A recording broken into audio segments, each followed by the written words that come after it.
And we are live for another pod, CEO Wisdom Pod with Derek Pando, CEO and founder at Beeloo.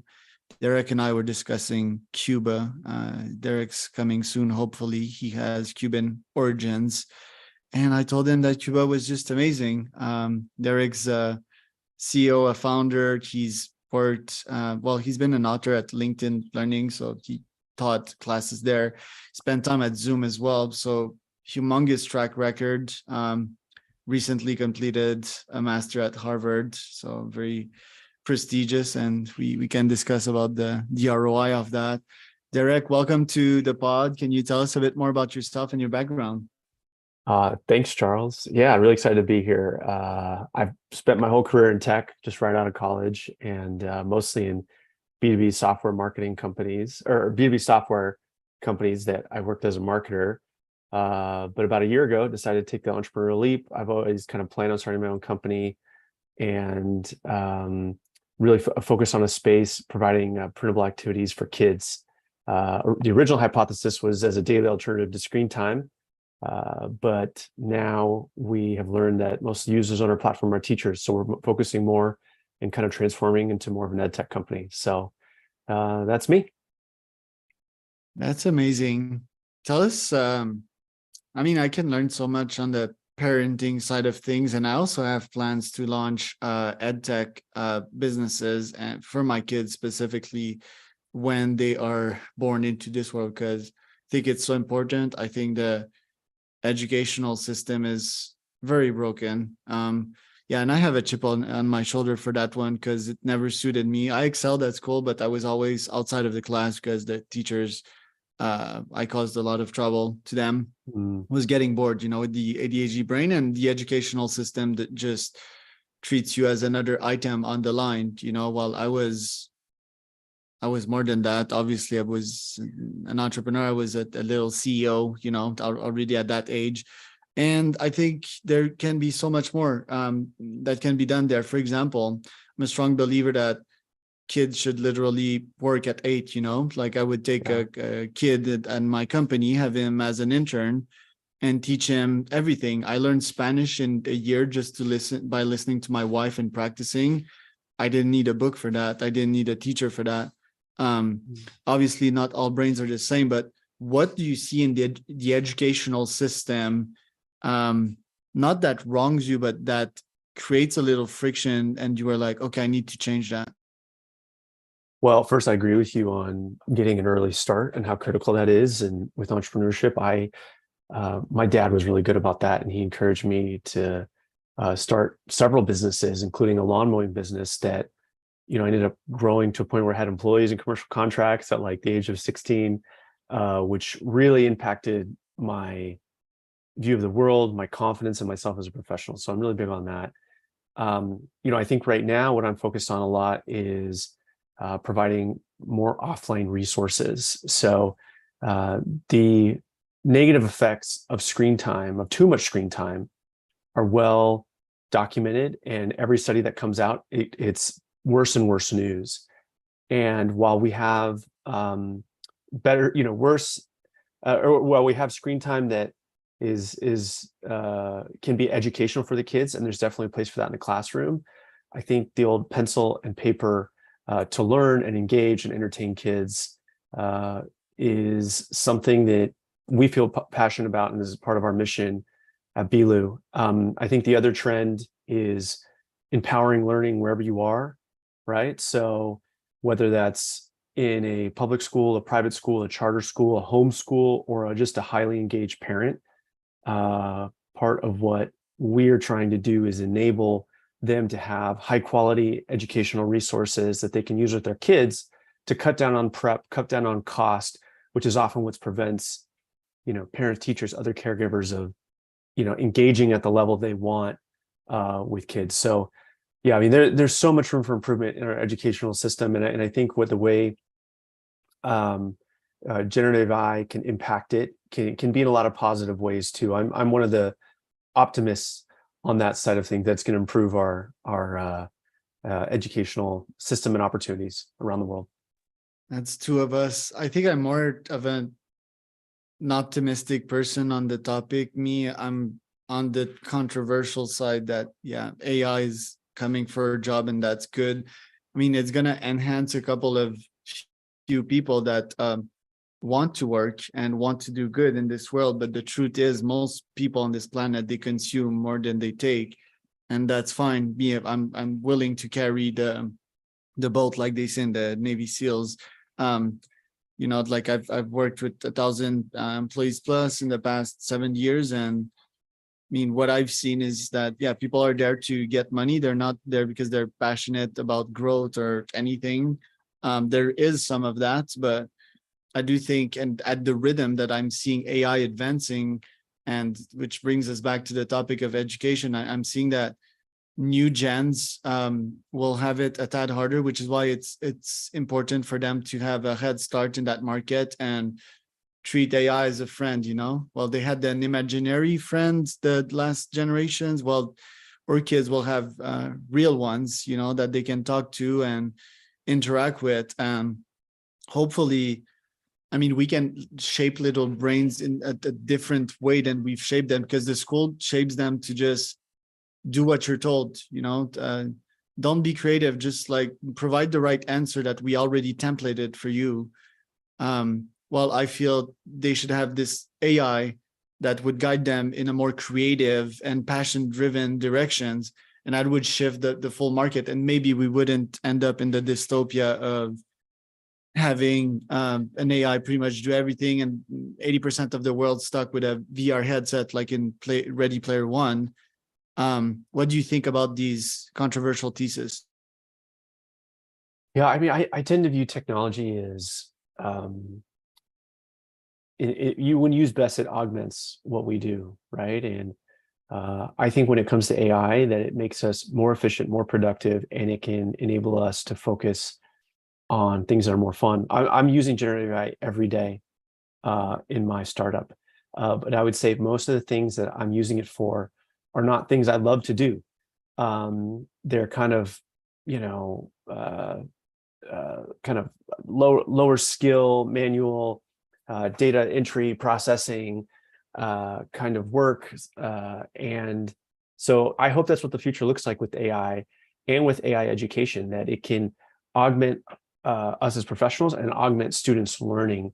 Now, I think that there is going to be something magic about you know, human contact, and a teacher that can, you know, read the room, read your emotions, know you, understand you in a way that AI, or, you know, if we go further down the line, like a autonomous robot powered by AI, wouldn't be able to understand. But it will definitely increase access and you know, enable more learning. Now, it doesn't mean we just let it go however it goes. Like, I think we have to be really thoughtful. I think parents have to be thoughtful, teachers, educators, all the way to government officials, into what we let it do and what we don't.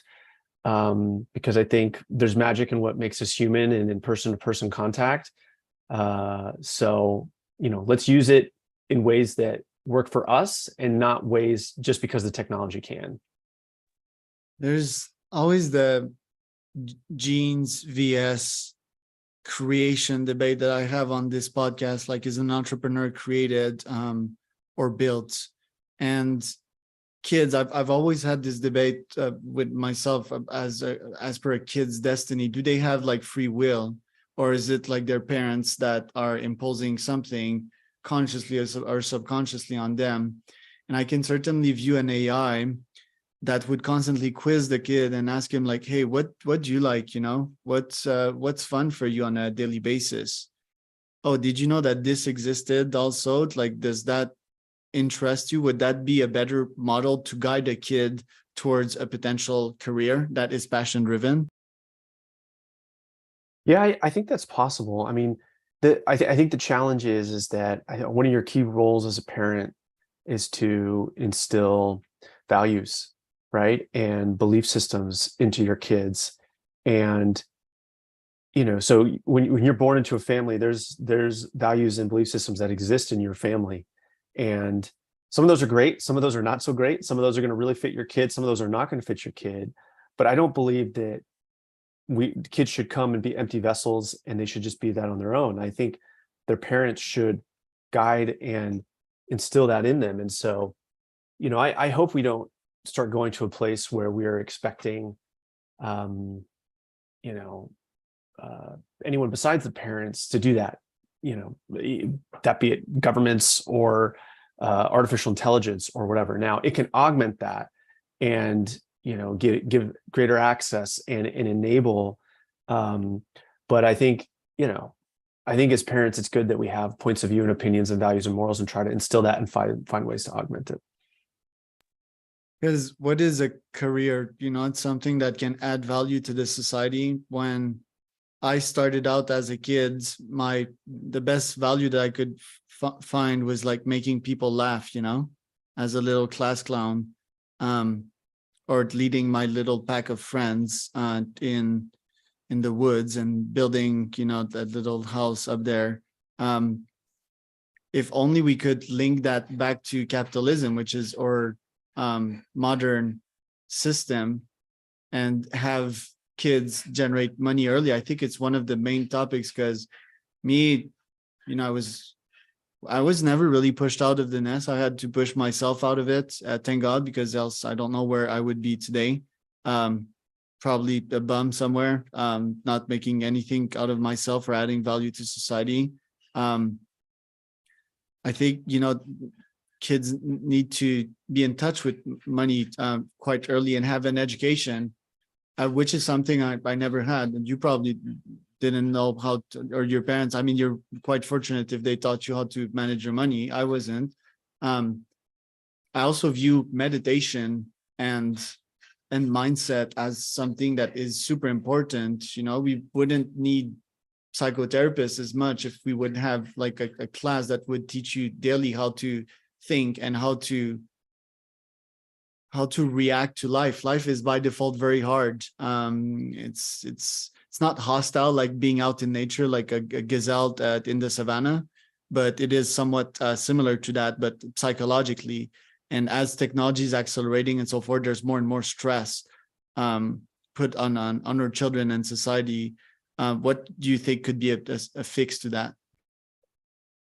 Well, again, my personal view, and I wrote an op-ed about this recently, is that sometimes it's tempting to view technology as this wave that's hitting us, and there's nothing we can do but brace for impact and tuck and roll and survive, right? And but I don't, with our kids, I definitely don't believe that, because, or even as an adult, because the point of technology is to work for us, and so I think we have to look at the technologies around our lives and that are touching us and our kids and say, is this working for us? Is this driving the outcomes that we want? Like, I remember I had an experience a handful of years ago where I was at work.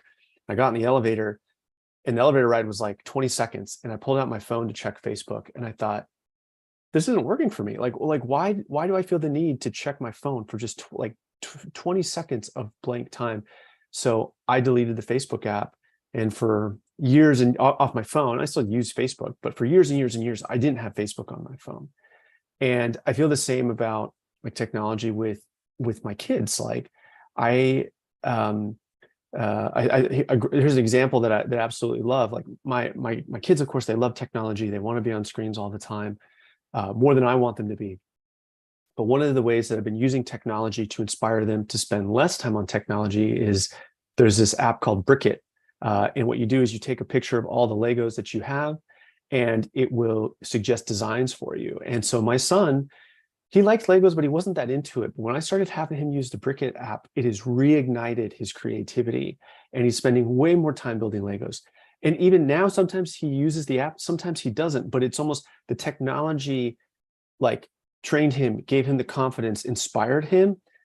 And then now he's kind of on his own path, and he still uses the technology. And if we view technology like that, then I think we're in a much better place, versus I can't do anything about it. I just got to deal with it. I just got to limit and control it. It's like, no, like, what are your outcomes? Tie it to technology that can help you do that, and take that mindset. And is my personal opinion. It's an interesting one. I can definitely relate to that negativity of being stuck with an endless serotonin loop that never satisfies you. An odd one on my side lately, believe it or not, has been the chess app, chess.com. I love chess. I made a bunch of analogy with it as a CEO and a content creator, but I decided to delete it because I felt that there was a nasty serotonin loop there. Sometimes, for example, when my OCD self would lose, I would play over and over and over again just to get that one win, you know? So it starts to be a bit obsessive. So I had to uninstall it. And that in itself is quite hard, you know, to uninstall an habit of yours. So I can totally relate to that. My question though is, isn't the future of man and Homo sapiens cyborg like? Aren't we merging with technology? Isn't that you have glasses right now, like wouldn't it be to have AR in front of us all the time? Because yeah, it's quite pathetic to see like a family of four all on their cell phones at the restaurant. I often talk with CEOs about that on this podcast, but isn't our future like this our Neuralink that constantly, well, not constantly, but is kind of helping or enhancing this life without looping us in the serotonin loop? Like if we take it off, it wouldn't have a negative effect on our brain? Or is it like we're going to keep this thing always on and it's going to be part of us? Wow, you're going deep. I'd like to think that it wouldn't always be on us, maybe apart from some like health monitoring applications. I mean, you're already seeing that like in the way the Apple Watch is working. But I hope that, I imagine there's lots of scenarios where having something so augmented would be valuable. Maybe it's like on your job or in high stress situations or in dangerous situations or something like that. But no, I mean, I don't, again, I think the technology should work for us. And if that is, and if being so close to technology enables us to be safer, to help other people, to do the things that we want to do, then great. But like to do it just because, or do it to obtain goals that don't really connect to like our values or what we really believe in or hold dear, or to kind of artificially keep us happy in easier ways than the hard ways to keep us happy, then I hope the future doesn't look like that. You're seeing the future more Dune like, and I'm seeing it more 2049 Blade Runner like. Dune is like they're like very far in the future, obviously, but if you look at their life, I mean, they're still using swords to fight. Obviously, there's technology in there, and they're still using like old stuff. You see them at the kitchen table, and they're still having a normal breakfast. Two of my favorite movies, by the way. I want to talk about Beeline though. What's up for you this year? Like, what do you want to accomplish? Are you seeking funding? Where do you want to take the platform? Yeah, so in a few weeks, like I mentioned at the very beginning of my intro, when we started out a year ago, we were really focused on parents and creating fun, engaging alternatives to screen time. So not really learning outcome focused, but a lot of our users ended up being teachers. And so what we're laser focused on, and we have been for the last few months, is understanding teachers and their needs and using our software and technology to create more direct printable activities and worksheets and crafts that are tied to learning outcomes, like reading and writing and math and other skills. A lot of this has happened organically with just the interest, but then I think also as a company, as we've been around and we see the needs, we think that our ability to like impact increases more and more the more resources we enable for teachers. Now, when you look at like the event diagram of what parents want and what teachers want in terms of worksheets and activities that can help their kids or entertain them, there's actually massive overlap in the middle. And so, highly engaged parent is going to want some math worksheets to augment their kids' learning at home or during the summer or during a break, right? But then also teachers need that in the classroom to teach them. So that's what we're really excited about. EdTech's not my background. I have a lot of educators in my family, but I've never I've never taught. And we think that this is the future of our company to focus more on ed tech. We're not raising money right now. I spent one summer at a venture capital firm in grad school, which is enough to know that the longer you wait and the more traction you have, the better terms. And then also to make sure that the market is sustainable for a venture-backed business, looking at it and saying, hey, like, could I get a 10x return for the people I'm going to take money from? And we're not there yet. But if the market opportunity is there, then we will pursue to raise money. But right now we're just focused on our pivot to ed tech, listening to our customers, and then over the next few months with the start of school, seeing the response now that we're going to be live. I just love what you're building, man. I'd certainly use the product for my kids. I want to ask you about lastly, parenting tips. I tend to bring myself like pretty much in a similar fashion in all aspects of my life. I don't know if it's because I'm taking honesty too far here, but I tend to have a similar personality. Obviously, I try to soften my CEO-like personality in person and with friends, with my wife, and so forth. And I have 3 dogs. Sometimes I notice that I'm kind of out of patience, and I'm like, yeah, this is gonna pass. No need to intervene or anything. I'm like the low intervention type of guy. But yeah, sometimes I get impatient. So, any parenting tips for me to be the best version of my dad self? Yeah, well, parenting is a tough job, and I'm figuring out a lot. So I've got a few ideas, but as I share with you, I don't want you to think that I feel like I've nailed it. Work in progress here, but I'd say one mind shift that I've had recently that I think has helped me in those situations is when the kids are being really hard, I have to remind myself, or I tell myself, it's not I'm not here to parent in a stereotypical parent way in terms of like discipline, limit, consequences, but I'm here to teach. And I think that mentality has helped me a lot, especially when it's difficult and running out of patience of like, okay, so instead of disciplining here, how can I teach? And, that doesn't always work, and I don't always do it perfectly, but I would say it's helped me take a breath, breathe, and then look at the situation from like more of a root cause.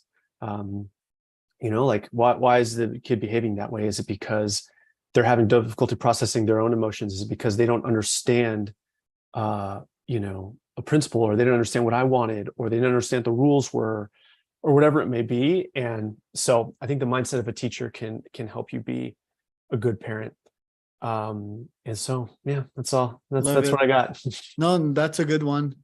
These mental frameworks and just putting different lens is a game changer in many situations, because if you don't have these new frameworks that you want to adopt, you're going to revolve back to what you know, and what you know has been taught to you, and you don't even know if that works, right? I think we also need to experiment different stuff and evaluate outcomes, which is hard to do, and try out new things. And yeah, putting new lens is probably one of my favorite things to do. View yourself as a teacher. They had good education in the university as per how to teach these kids, especially if you go on the newer frontier and you're kind of putting on these teacher lens and the leader lens, and also understanding the root cause of things. Is it because my kid had too much sugar? They didn't have physical activity today. How do they feel, being in between 4 walls? And yeah, that's a super good one. Thank you for that, Derek. Where can people find out more about you and Beeloo? Go to beeloo.com. We are young and scrappy and listening to feedback, and so use it. We have a freemium model, so you can access a ton of the site for free. And hopefully you enjoy it. And if you have any feedback, reach out to me or connect with me on Twitter or LinkedIn. My name is Derek Pando, Derek Pando. I have a very American last name and a very Latin for a very American first